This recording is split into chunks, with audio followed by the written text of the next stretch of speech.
What's going on, you guys? Steve Atlas, sports kinesiologist. This is another Training Tip Tuesday. Today, going to give you a brief tutorial on the mechanical correctness of a hanging knee raise or hanging leg raise, depending on your level of strength. You'll see me always do this stretching of the posterior extensor chain in between each attempt.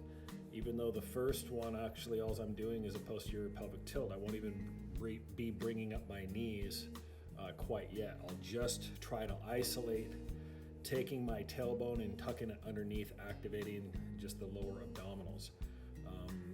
Very commonly, guys, this is just one of those movements that the psoas and hip flexor muscles, they just typically take over and overutilize core flexion. And of course, they're going to be involved on some level, but you really want to try to avoid this in becoming a hip flexor movement exclusively. You have to learn this posterior pelvic tilt. And so if you don't, your attempts will look something, they'll look a little bit like this. The back will be arched, you'll be pulling your knees up, and you won't be taking the abs into the play that it needs to. So curl the tailbone under, pull the knees up as high as you can with your core strength of your rectus abdominis musculature.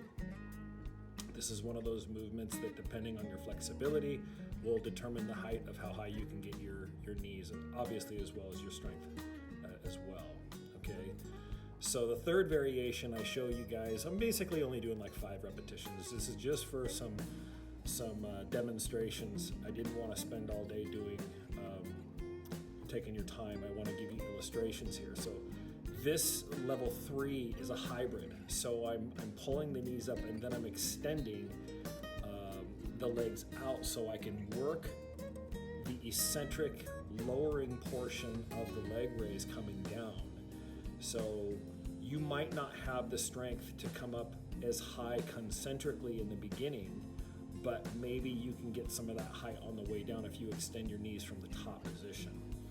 And then, of course, the level 4 variation of doing this would just be start to finish, posterior pelvic tilt, extending the legs out in front all the way overhead as high as you're going to go, and then all the way back down.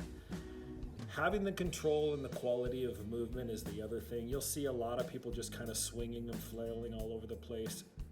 As you get older, your quality of movement ought to matter more, because you find out that your body is just not as bulletproof as you want it to be. So you've got to give yourself a little bit of an opportunity, guys, to listen to your body. Always be mindful of the quality of movement. You'll see this little posterior tilt before I actually engage those legs going up all the way overhead. So hope you enjoyed the video, and best of luck to you guys. Take care.